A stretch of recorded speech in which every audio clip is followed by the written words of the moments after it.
Esencia Latina, el programa de radio en español de las noches.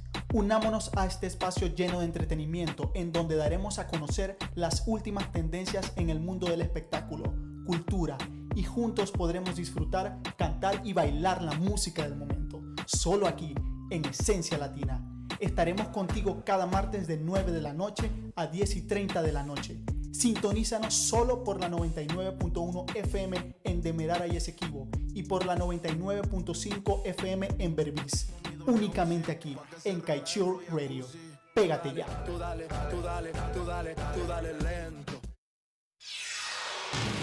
This is the news on top of the hour. Live from our studio in Georgetown. Kaieteur Radio, 99.1 FM.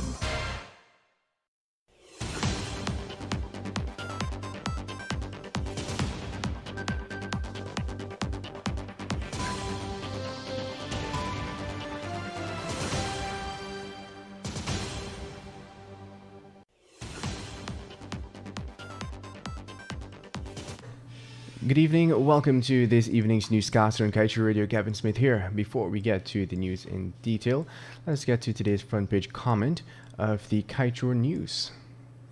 On oil, the cart is before the donkey. That dray cart drags down the donkey. Successive governments have rushed ahead in a beehive of activity with our oil wealth. But when they are sluggish to the point of paralysis in doing the things that will nourish that wealth by watching over it like a hawk to get the most out of it. By this, we are talking about our petroleum laws. Our petroleum laws are not outdated. They are ancient, and they allow foreign exploiters and producers to use them to our disadvantage. Those same laws impoverish us and leave us with little to improve our oil prospects. Clearly, the time for rehabilitating our antiquated petroleum laws is now. It must be the highest priority. Other countries, once similar to us, have already strengthened their petroleum laws for maximum leverage when partnering with foreign oil players. A compulsory piece of any revitalized Guyanese petroleum laws must be arming us with the power to oversee fully through monitoring and authorizing and verifying to the fullest extent every aspect of the exploration and production of our oil wealth. The same goes for the related finances, which should be built into new laws and any offshoots of such laws. Last, after having such robust laws, they must be enforced constantly. If we do so, Guyana can become a rich and respected oil haven, and not the tricked and mocked place that it is today. Oil is war, and the sooner that we realize this, the better. From beginning to end, the PSA governing the oil-rich Stabroek Block has some of the world's most oppressive provisions, which ensure the lion's share of the nation's wealth is tumbling by the billions into the pockets of ExxonMobil and its shareholders. Also interwoven into the Stabroek Block deal that was signed by former Natural Resources Minister Rafael Trotman are traps that will leave Guyana shackled by debt for decades to come. One such trap involves a provision that allows ExxonMobil to recover any and all interest it racks up on loans borrowed to fund the development of oil projects in the offshore concession. Meanwhile, the Suriname petroleum laws demands that there be a competitive transaction between contractors and subcontractors in the oil and gas sector. This competitiveness means that there would be higher level transparency between the contractors, subcontractors, and the government, which would be offered at the best prices. Concerningly, this rigid rule is not only absent from the local content laws of Guyana, the PSA between the government and ExxonMobil, but also the draft local content policy that was finalized by United Kingdom consultant Dr. Michael Warner. This leaves the country open to abuse from oil companies. In other news, Kaieteur News publisher Glenn Lal told the High Court yesterday that he is of the firm belief that the Kaieteur and Kanji oil block deals signed under the Donald Ramotar administration were corrupt. Lal was at the time responding to questions in the libel action brought against the newspaper and its principals by former President Ramotar. The case, which is ongoing before Justice Navindra Singh at the Georgetown High Court, is expected to conclude by March 12, 2021.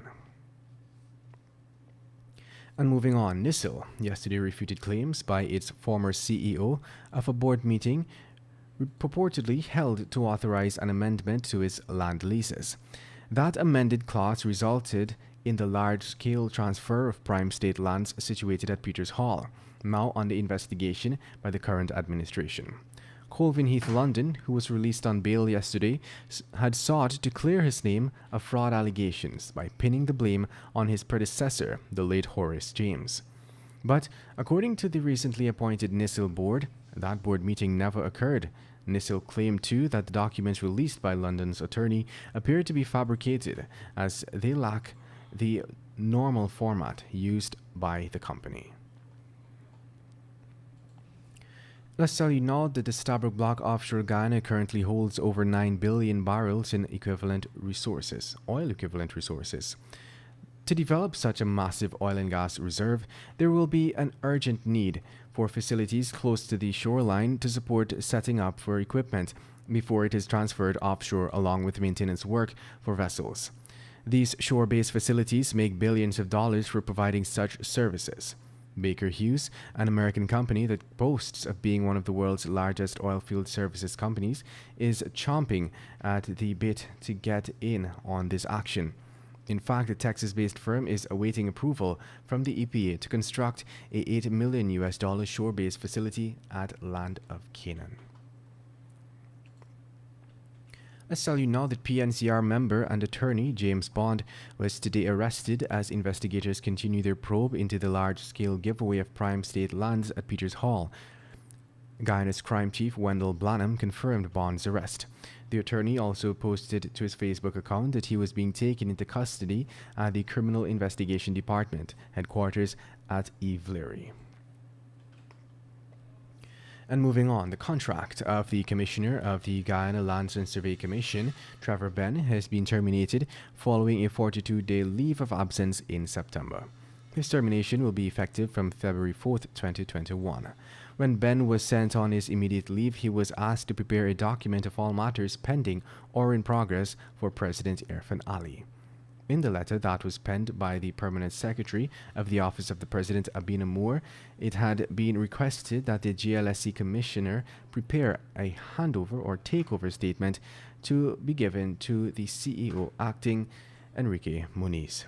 Notably, shortly after the PPPC had assumed office in August, President Ali had stripped the Commissioner of critical powers vested to him.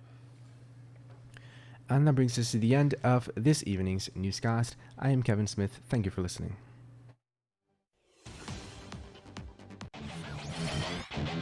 Want value for your advertising dollar? Then place your ads on Kaieteur Radio's newscasts. Streamed live on 6 different mediums, reaching hundreds of thousands.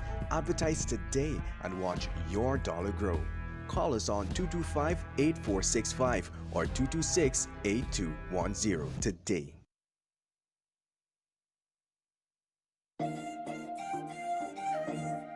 This Christmas, Shake to Win just got bigger! Now